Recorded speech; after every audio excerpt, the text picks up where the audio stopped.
Project avec mes invités que je vous présente sans plus attendre. Anne-Sophie Tricot, bonjour Anne-Sophie. Vous êtes spécialiste des études d'opinion chez Blue Inside et à vos côtés, Blue Insight. À vos côtés, Clément Moy, qui est agriculteur, shifter. Vous êtes agriculteur à Pimpon, en forêt de Brocéliande.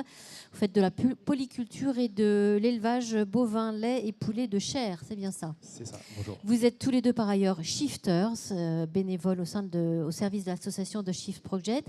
Anne-Sophie, vous avez dirigé la grande consultation des agriculteurs menée par le Shift. Il s'agit d'un des volets du Shift Project sur l'agriculture. Et vous, Clément, j'ai dit que vous êtes agriculteur, vous participez à la diffusion de ce fameux rapport. Alors, l'objectif de ce plateau, c'est de transmettre les clés d'analyse au secteur agricole concernant sa capacité de résilience et de décarbonation. Le Shift Project, on va le rappeler, c'est un think tank qui travaille sur la décarbonation de l'économie et qui a étudié le monde agricole pour proposer des solutions face aux enjeux énergétiques et climatiques. Le rapport du Shift Project pour l'agriculture, il s'intitule « Pour une agriculture bas carbone, résiliente et prospère ».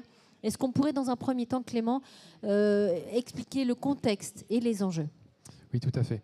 Donc le contexte, la clé de réflexion du Shift Project qui s'applique en fait à tous ces travaux sur tous les différents secteurs de l'économie, parce que le Shift ne travaille pas que sur l'agriculture, mais sur tous les secteurs de l'économie française. Donc la clé de réflexion centrale du Shift, c'est la double contrainte carbone. Donc quand on parle de la double contrainte carbone, on parle de deux éléments. Le premier élément, c'est le fait que le climat évolue avec le changement climatique et qui va apporter des contraintes. Donc ça, pour le monde agricole, ça apporte des choses très concrètes avec des conditions bioclimatiques qui vont changer. Donc c'est-à-dire que des plantes qu'on a pu cultiver à certains endroits de la France parce que les conditions étaient réunies pour à horizon 2050 et même avant, ça va être de plus en plus compliqué. Donc on va devoir repenser notre façon d'organiser notre agriculture. Ça, c'est qu'un exemple, parce qu'on peut parler aussi des conflits d'usage sur l'eau, sur la biomasse, parce que l'eau et la biomasse ont des débouchés divers. Donc pour la biomasse, par exemple, on peut se retrouver à des conflits d'usage entre l'alimentation humaine ou la production d'énergie ou l'alimentation animale. Et de l'autre côté, donc ça c'est pour parler de la partie climat, l'autre partie de la double contrainte carbone, c'est la partie énergie, parce que tout notre système est dépendant de l'approvisionnement énergétique. Pour rappel, on n'a pas de pétrole et on n'a pas de gaz dans notre sous-sol dans l'Hexagone, donc on est complètement dépendant, et quand on regarde la dynamique de disponibilité de ces énergies, on va avoir de plus en plus de mal à s'en fournir en Europe d'ici 2050. Voilà, la deadline, c'est 2050. C'est ça, 2050. C'est-à-dire que les effets, c'est pas 2050, tout a changé. C'est que en fait, on ressent déjà les effets à la fois du climat et à la fois de l'approvisionnement énergétique qui se réduit.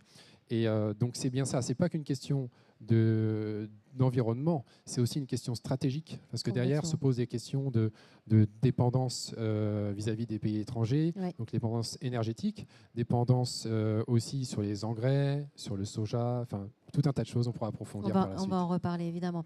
Anne-Sophie, donc on l'a dit, on appuie pour donner une idée du point de vue assez global des agriculteurs sur la thématique. Il y a eu cette grande consultation qui a été menée sur près de 8000 agriculteurs, hein, c'est ça? Oui, exactement. En fait, en fin 2024, le Shift a souhaité qu'on interviewe en fait un grand nombre d'agriculteurs pour s'assurer que ces recommandations prenaient en compte la situation des exploitations elles-mêmes. Vous allez nous donner les grands enseignements qu'on peut en tirer de cette consultation? Donc, consultation sur tout l'Hexagone. Hein. Alors, oui, représentative en termes de région, de SAU, de SICO. Donc, près de 8000 agriculteurs, ce qui est un échantillon énorme, en fait, pour un sondage. C'est vraiment remarquable. La participation était exceptionnelle. Les grands enseignements, en fait, suivent un peu ce que vient de dire Clément, c'est-à-dire que les agriculteurs sont à 86% inquiets pour la viabilité de leur exploitation à cause du dérèglement climatique. On sait que les agriculteurs, depuis toujours, ils sont face au climat et aux variations climatiques, mais là, ça devient... C'est la profession quasiment la plus exposée aujourd'hui. C'est la profession la plus exposée. Et là, ça devient plus intense, plus imprévisible, et ça a des conséquences économiques très graves pour les agriculteurs. Donc, ils sont inquiets pour leurs exploitations, ils sont inquiets aussi de leur dépendance aux énergies fossiles, en particulier parce que le prix des énergies fossiles augmente. Donc là, ça devient très compliqué économiquement aussi. Et il y a une troisième inquiétude dont n'a pas parlé Clément, qui est un petit peu annexe, mais qui est très importante, c'est qu'ils sont inquiets pour leur santé à cause de l'usage des produits phytosanitaires. Donc c'est un contexte qui est très préoccupant.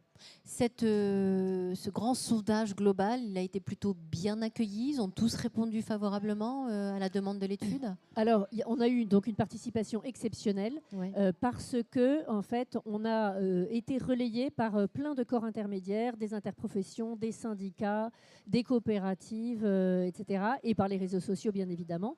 Et parce que, probablement, et ça c'est notre hypothèse, on n'a pas posé des questions idéologiques, mais des questions très pragmatiques, et ça c'est la marque du Shift Project, sur quelles sont en fait les pratiques et les évolutions des pratiques dans lesquelles les agriculteurs s'engagent. Oui, et se sentent concernés. Voilà.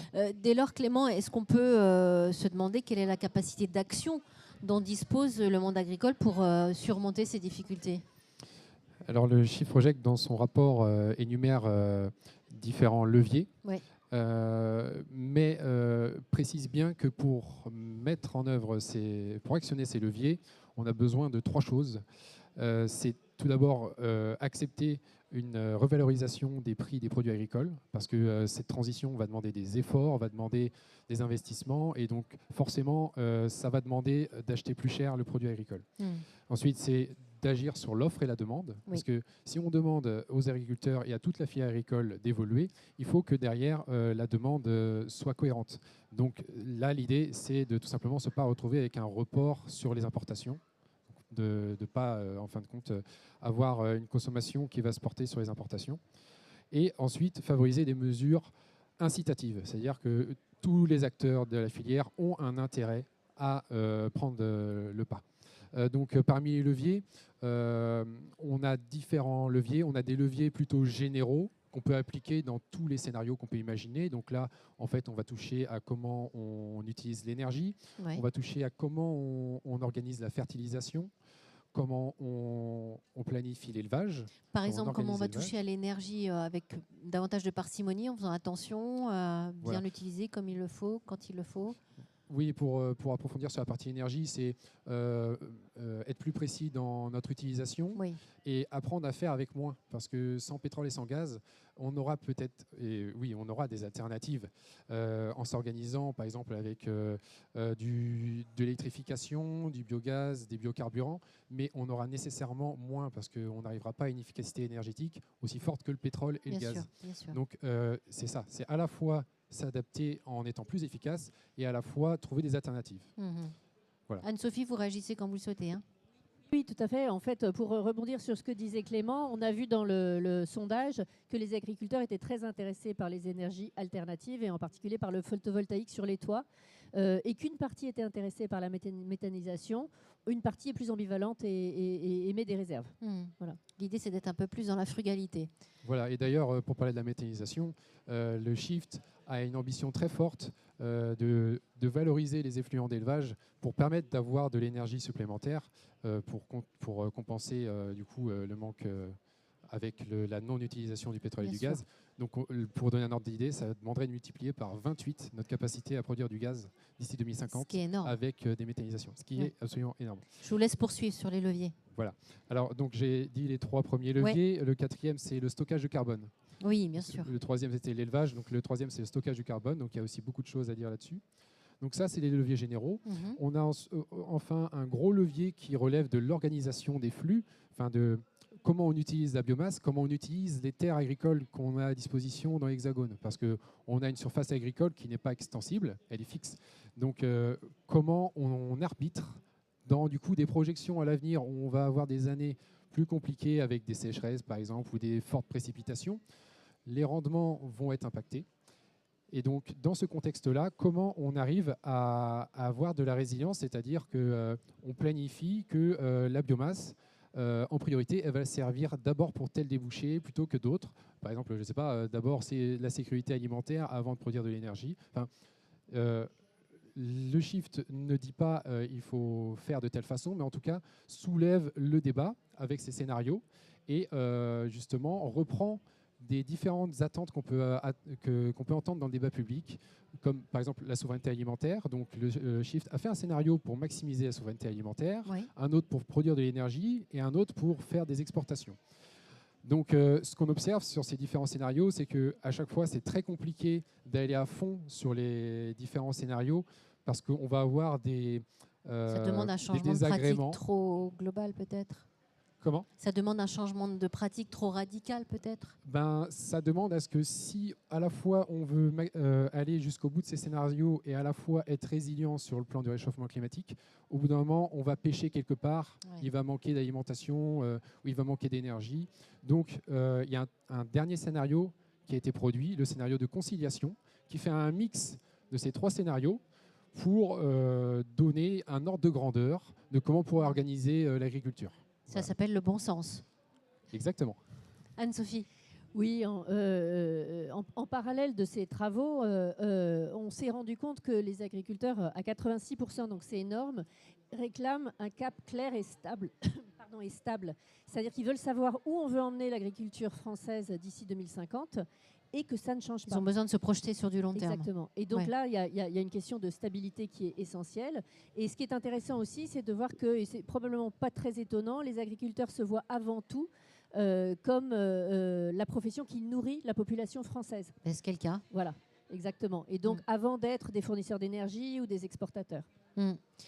Ce que j'allais dire, c'est que bon, on l'a compris, ça implique évidemment des changements de pratiques assez importants, mais ça implique aussi des arbitrages et une planification qui implique tous les maillons jusqu'à Bruxelles, et encore, j'allais dire, le monde entier, mais déjà jusqu'à Bruxelles. Exactement, c'est bien une réflexion scientifique et systémique que porte le Shift Project. Donc là, il s'agit effectivement d'engager toute la filière, de l'agriculteur jusqu'au territoire, aux filières, aux industriels et puis aux décideurs politiques à l'échelon français, à l'échelon européen.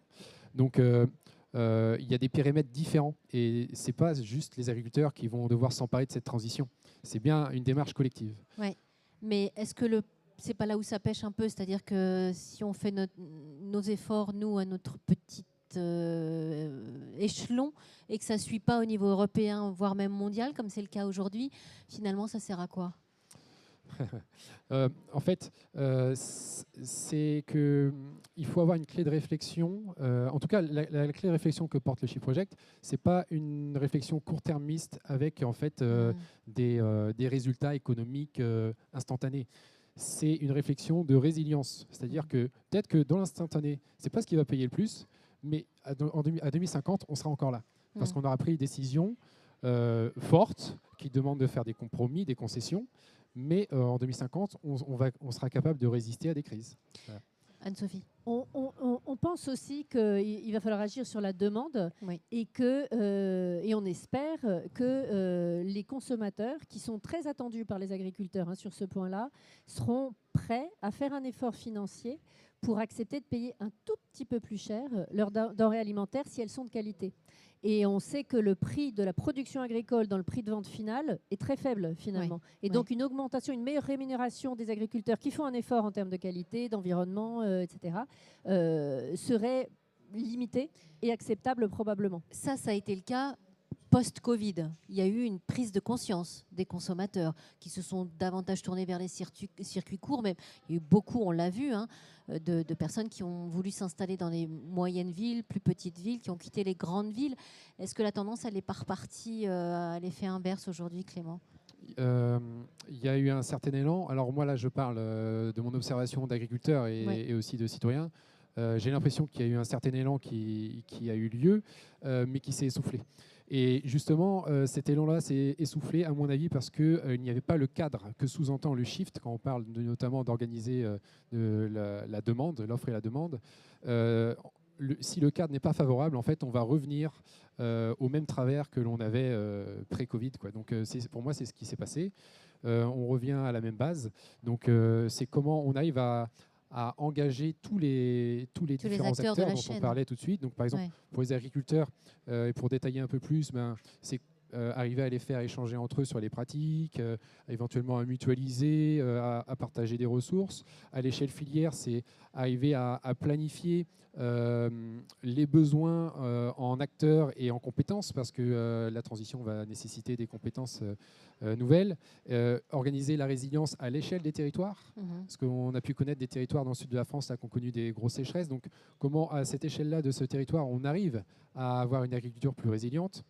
Ensuite, pour parler de l'échelle française et Union européenne, c'est comment on arrive à donner un cap précis, qu'on enlève les incohérences avec le sujet, par exemple, d'actualité dont on a pu parler tout à l'heure, le Mercosur, qu'on arrive à avoir une cohérence avec notre politique agricole et tout simplement comment se comporte l'Union européenne vis-à-vis des exigences des agriculteurs, quoi.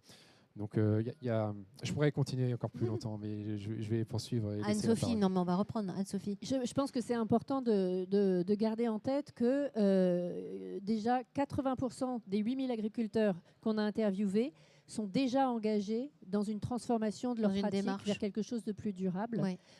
Et certains souhaitent accélérer. Donc ça, c'est super important. Il n'y en a que 7% qui déclaraient ne pas vouloir s'engager dans des pratiques plus durables ou accélérer la transformation de leurs exploitations.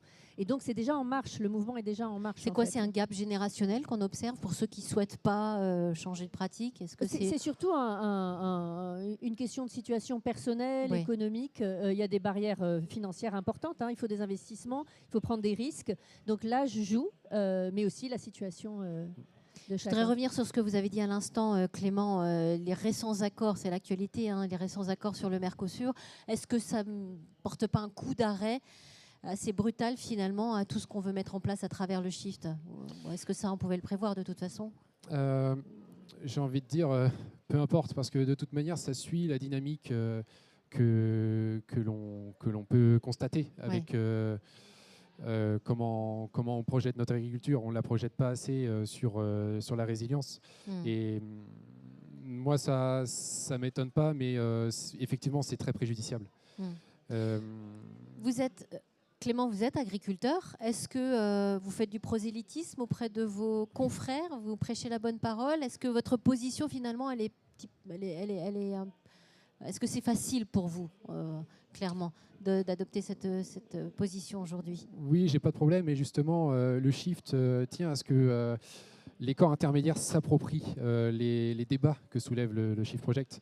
Donc moi, en tant qu'agriculteur, je veux m'emparer de ce débat, de contribuer justement à ce qu'il y ait des échanges dans ma profession, parce que ça se réfléchit collectivement. Il faut arriver à, je le disais tout à l'heure, c'est une démarche collective, donc à embarquer toutes les filières, tous les acteurs, tous les maillons, quoi. Alors, qu'est-ce que vous observez concrètement, vous, aujourd'hui? Est-ce que les gens sont prêts à partir dans le train et à changer de méthode? Et est-ce que la consultation se met en place? Est-ce que les échanges sont faciles? Dites-nous un petit peu. Je pense que, en fait, les agriculteurs n'ont pas attendu le rapport du Shift Project. C'est les premiers, c'est la profession la plus touchée par les phénomènes d'éco-anxiété. Ouais. Et en fait, déjà bien en amont, les agriculteurs essayent de mettre en place des pratiques pour être plus résilients, pour mieux résister aux crises. Mais c'est toujours en fait sous un angle économique, parce que c'est ça qui va dicter si on peut mener ou pas un projet, un investissement sur une ferme. Donc, et tu le disais tout à l'heure, le premier frein, en fait, il est économique. Ouais. Si on veut amener vers une transition notre agriculture, il faut lever les freins économiques. Et Donc il faut davantage d'aide.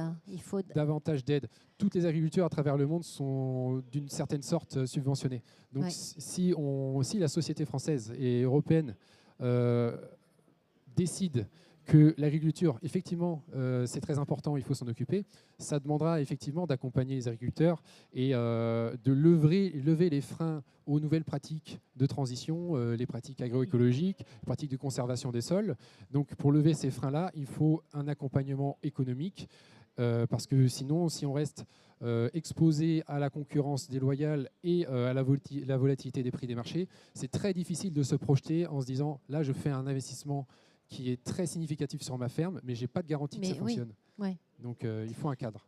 Anne-Sophie. Vous dites aide, je pense que c'est vrai, mais il y a peut-être d'autres mots que aide. Aide, ça fait toujours un peu accompagnement, etc. Ouais. En fait, les agriculteurs qui adoptent des pratiques plus durables, ils prennent des risques. Il faut les assurer, ces risques, par exemple. Donc, il y a de l'assurance. Il y a aussi une rémunération juste des services écologiques qui sont rendus à la société. Ça, c'est une rémunération, ce n'est pas une aide, en fait. Il y a plein de choses comme ça à mettre en place. Et puis, il y a la question de la protection. On en parlait tout à l'heure par rapport à une concurrence qui, parfois, est déloyale. Pas toujours, mais parfois.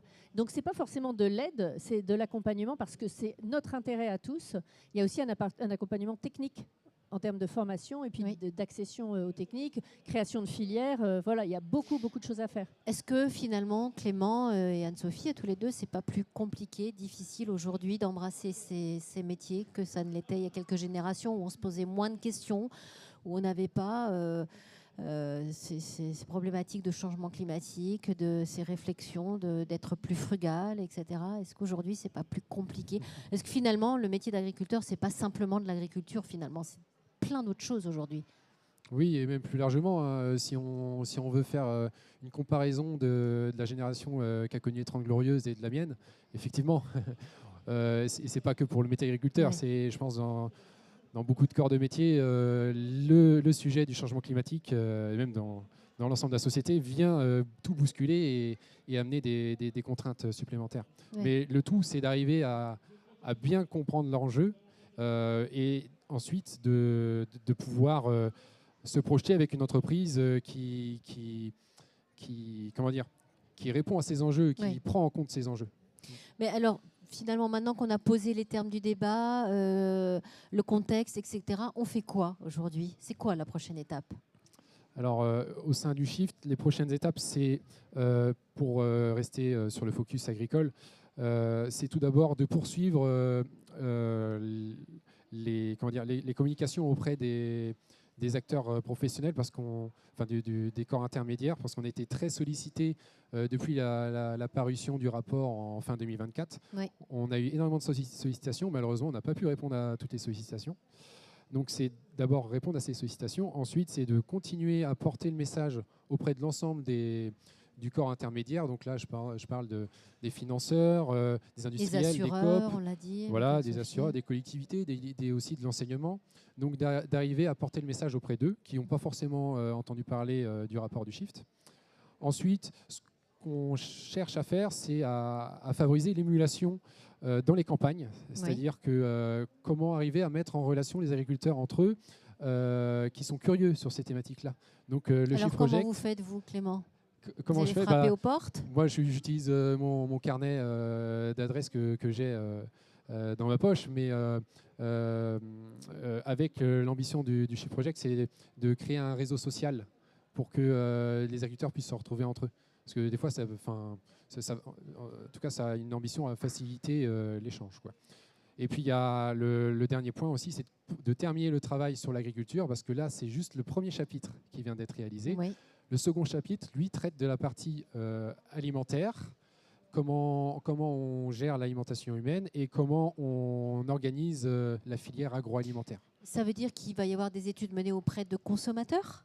Alors, probablement, ça démarre tout juste. Et comme je l'ai dit tout à l'heure, la demande va être essentielle, en fait. Et donc, quelle est la position des consommateurs et dans quelle mesure est-ce que les consommateurs sont intéressés par une alimentation de meilleure qualité, avec toute la question des labels, de comment on reconnaît une alimentation de qualité, un élevage de qualité, etc. Ben oui, parce que pour répondre à cette demande, il faut qu'on la connaisse parfaitement, finalement.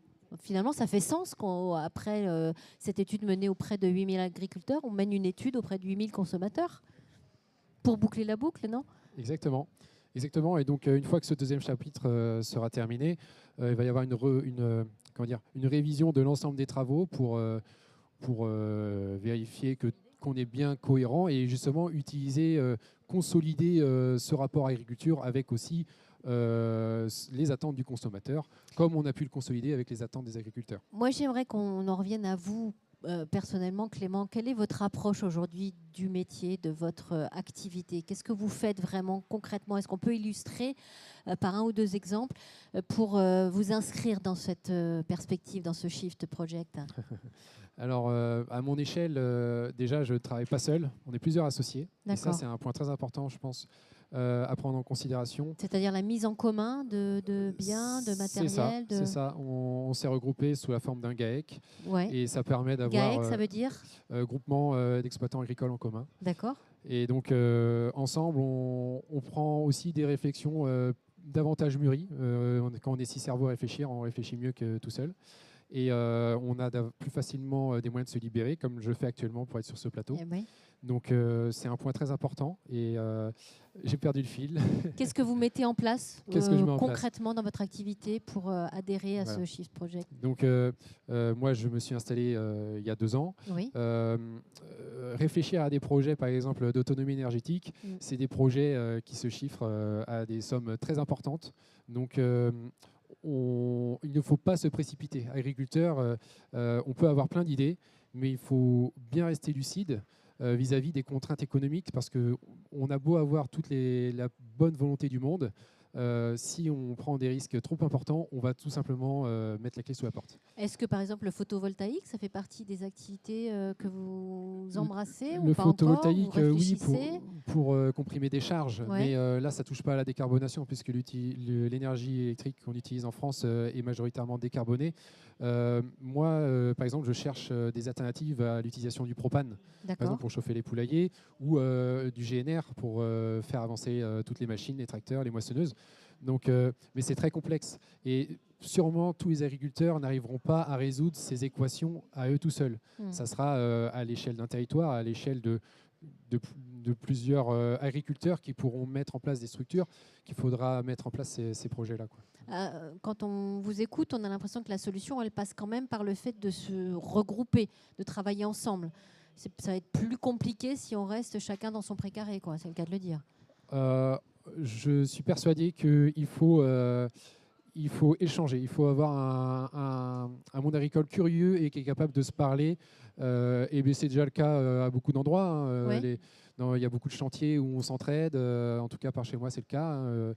Là, on était 5-6 fermes à s'entraider pour les chantiers de récolte il y a quelques semaines. Et donc, effectivement, c'est un plus quand on arrive à... De toute façon, le centre de l'agriculture, c'est la main-d'œuvre, c'est l'humain.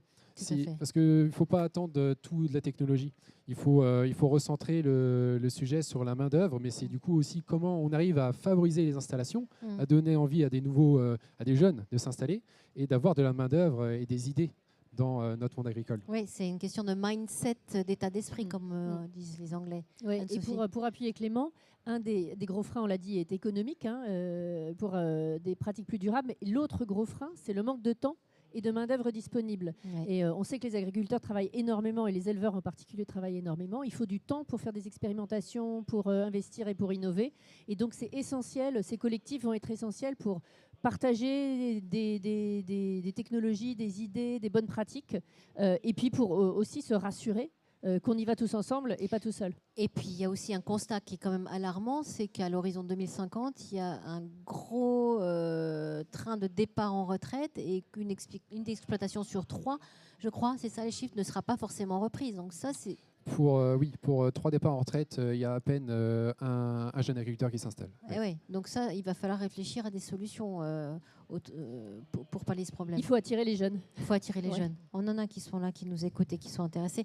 Est-ce que, une des dernières questions que je voudrais vous poser, c'est est-ce que l'ambition du Shift Project, elle est aussi à influencer les prochaines élections présidentielles? Tout à fait. Alors le Shift Project est apartisan et donc il est totalement neutre de tout parti politique. Pourquoi tenir cette position? C'est justement pour que n'importe quel parti politique puisse s'approprier les sujets, les leviers que met en avant le Shift Project. Donc la priorité, c'est d'abord de se concentrer sur les corps intermédiaires, sur les entreprises, sur en fait les premiers acteurs qui vont subir entre guillemets la transition, parce que c'est eux qui vont devoir réfléchir à comment changer leurs pratiques. Donc c'est d'abord travailler avec ces acteurs-là et ensuite, dans une dynamique remontante, arriver à atteindre les politiques. Oui, parce que les prises de décision, malheureusement, elles se font en haut. Hein. Oui, tout à fait. Mais si on a une base déjà qui est sensible à des sujets, on a plus de chances d'avoir des politiques qui mettent en place, par exemple, une agriculture plus vertueuse. Ouais. Le rapport, les conclusions du rapport ont déjà été présentées au Parlement donc, et au ministère. Plutôt bien accueilli? Plutôt bien accueilli, un débat intéressant et varié selon les orientations en effet de chacun. Clément, est-ce que vous êtes confiant en l'avenir en tant que jeune agriculteur? Oui, je suis confiant pour l'avenir. Oui. Par contre, il va falloir qu'on s'empare du sujet. Et pour moi, il y a aussi une forme d'espoir, c'est de voir comment la campagne de crowdfunding sur la plateforme Ulule qu'a mise en place le Shift Project a été un succès. Ça montre bien aussi qu'il y a une bonne partie de nos concitoyens qui commencent à se dire oui, il faut qu'on mette Il y a une les prise pieds de dans le plat. conscience. Donc oui, il y a une prise de conscience et le problème, c'est le temps. On n'a pas un timing extensible et les trajectoires de réchauffement climatique aujourd'hui ne tiennent plus les objectifs des 1,5 degrés. On prévoit plutôt du 2 degrés et encore, c'est quand on est relativement optimiste. Oui. Donc le temps est compté. En tous les cas, merci pour la belle énergie que vous y portez. Merci et bravo Clément. Merci beaucoup Merci à Anne-Sophie. Merci à tous les deux.